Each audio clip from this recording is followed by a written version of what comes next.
Hello everyone, my name is Dimitri, and I want to take a little bit of my moment today because recently I finished Xenoblade Chronicles X, and if you guys have seen my review of it, I think Xenoblade Chronicles X is one of my favorite games in recent years, if not one of my favorite games period. I honestly think it's a great JRPG, and I just think it's a great game overall. So if you guys don't have a chance, there's a shameless plugin on the screen somewhere, so you can click on it and it will get you right to my review, or there's also a link in the description if you haven't still seen it, because honestly it's just a normal review, there's not anything great or different about it. With all that said, massive spoilers for the end Xenoblade Chronicles X. I'm going to talk a lot.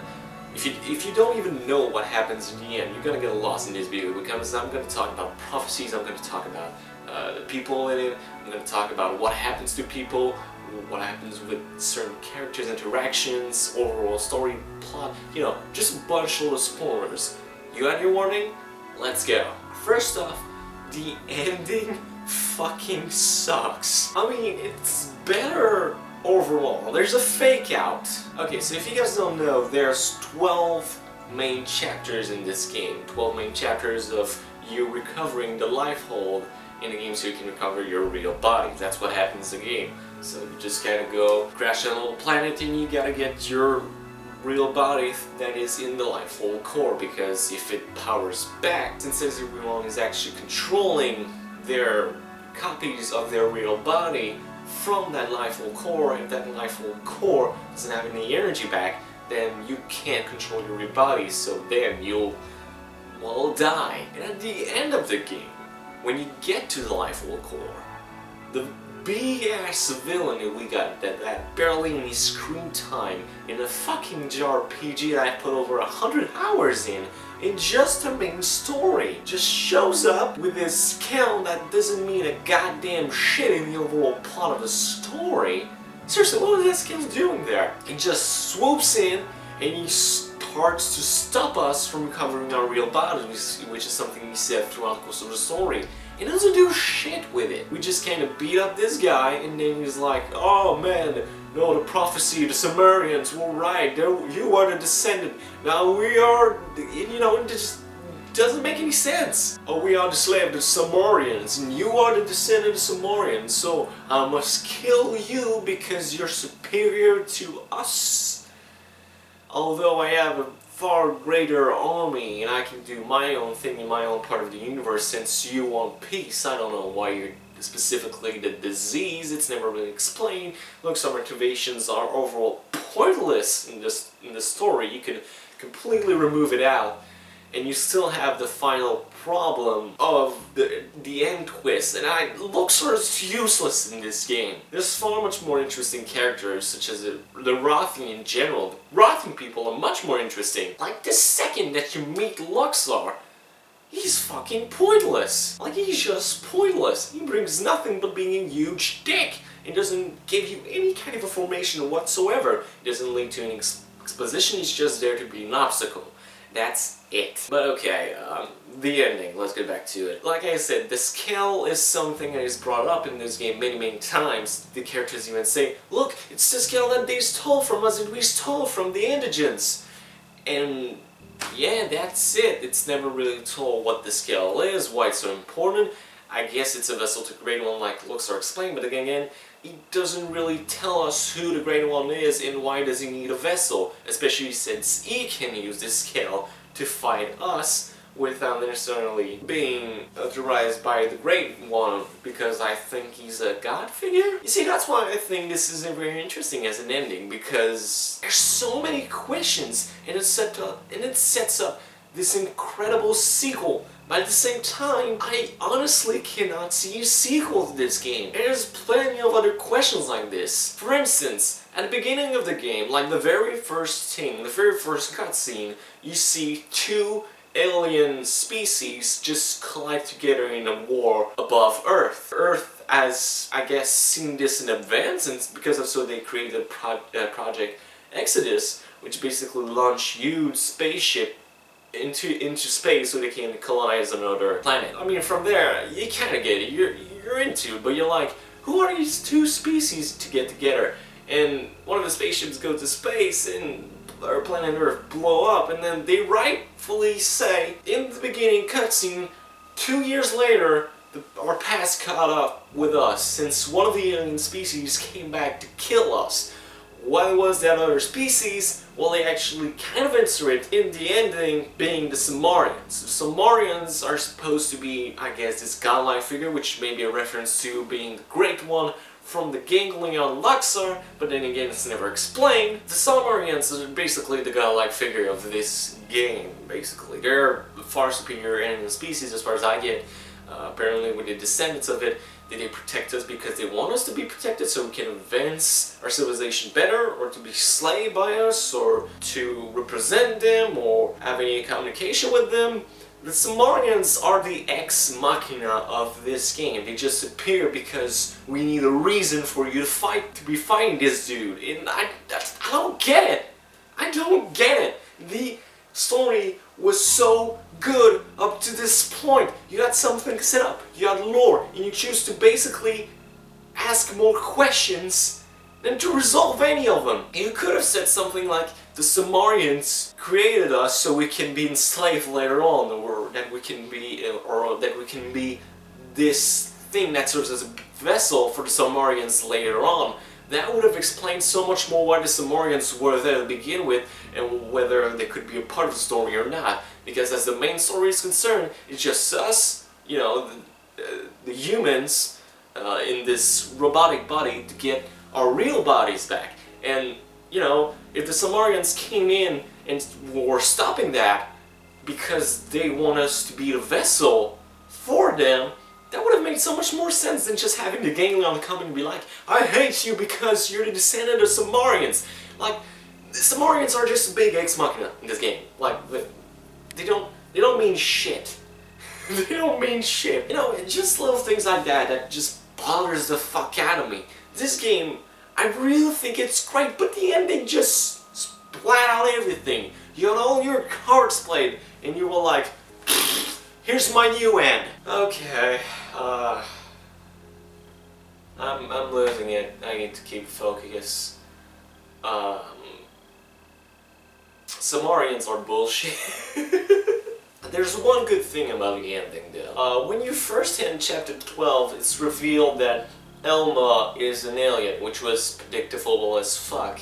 And it's also said that humanity is now restored because you gain access to Life All Core, you know, understand a little bit better of the prophecy that looks are telling you in the first place.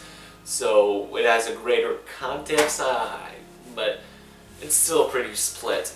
You gain the Life All Core, you gain the bodies back, which actually turns out to be genetic DNA that you can just create life from this goo type of stuff.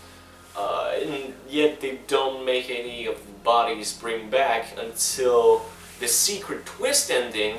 But yeah, it just felt like everything was wrapped up with a nice bow and said, here's a present, enjoy it, everything to the answer of happiness in life, how to be happy is in there, have fun, thank you for playing.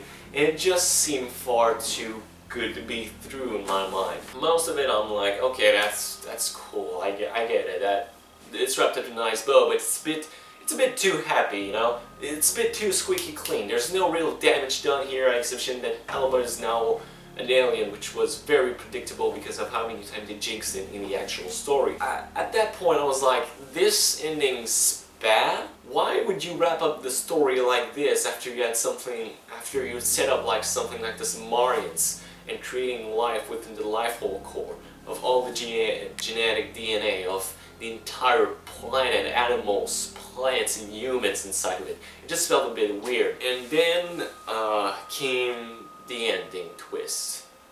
In itself, I think the ending twist is better than the normal ending that you get if you didn't see the cutscenes after the credits. And in other fashions, I utterly despise this ending. If only for the fact that we don't have a chapter 13.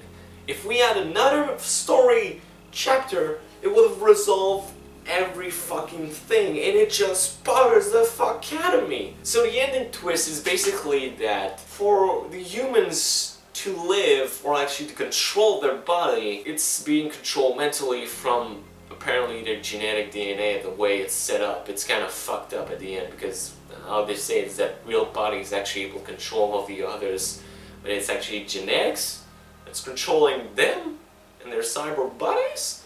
It's really fucking weird. But yeah, it's set up that you can't live if either the body doesn't exist or if the genetic data is gone. If you don't have any of those two, then you can't live. Your body will just collapse and you'll be dead. So they go into the storage area of all the genetic data, and Elma finds out that the chamber is flawed and trashed from the moment they crashed on Mira. Now that's great, because that means technically everybody is already dead and nobody knows why.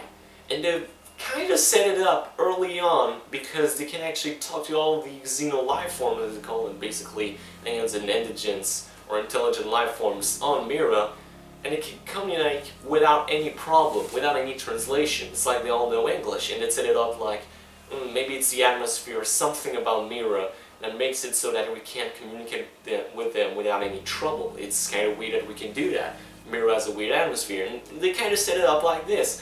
And I'm looking at this and I'm like, okay, yeah, that makes sense. We don't know why they're still alive. The power's back on, but there's no genetic data to actually make them function. So I'm like, yeah, that makes sense. Where are you going with this? And I was like, the ending scroll, but maybe it's like Metal Gear Solid 5, where there's multiple chapters to this game, and then it just cuts. It just cuts to Lau, which is one of the antagonists of the game, which actually kind of resolved his character arc in the end of chapter 12.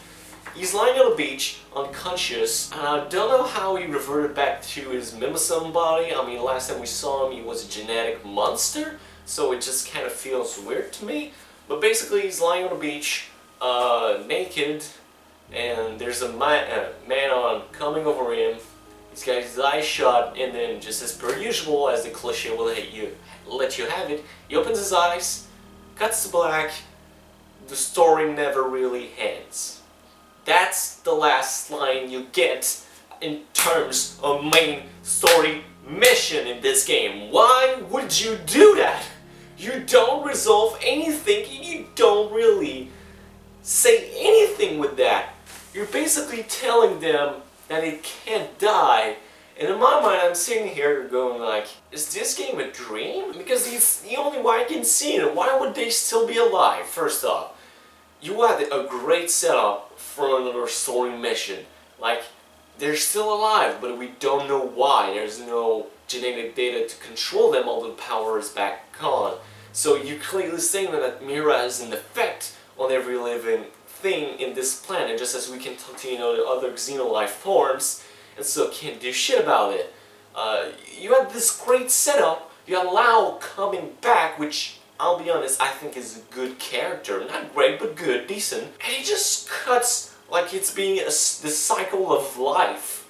And it's not. You don't resolve anything, just leaving it to more questions. Are you saying that Lau will be an antagonist for a future sequel? It's not telling tell stories. To me, I feel like they had this thing where I would have been happy just having the ending of chapter 12 where everybody recovers the genetic data and everybody gets their body back. Then I would have been fine over this shit if they just cut it there. You had this perfect setup to resolve everything. Once again, you completely shit on it. We're having another maybe story chapter where you explore more of Mira and be like, hey, this is the shit that's happening. We don't know why it's happening or how.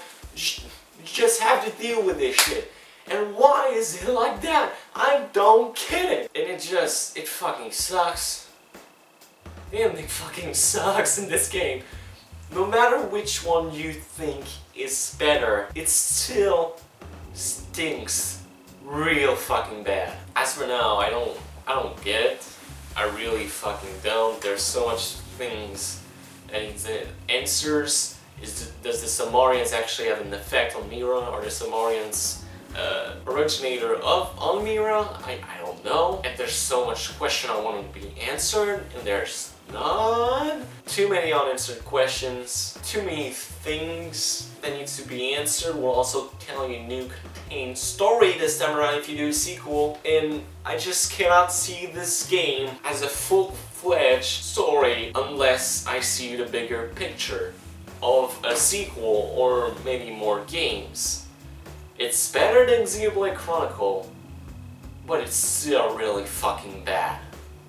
It's still a fucking awful ending. The game is still great. It's a great game. Fucking love it. So yeah, if you have any idea what's gonna happen with this game, if they come for a sequel or not, or something like that, please leave a comment down below. That'd be very, very appreciated. So I can maybe wrap up my mind and kind of sleep about it now. And I'll see you all next time.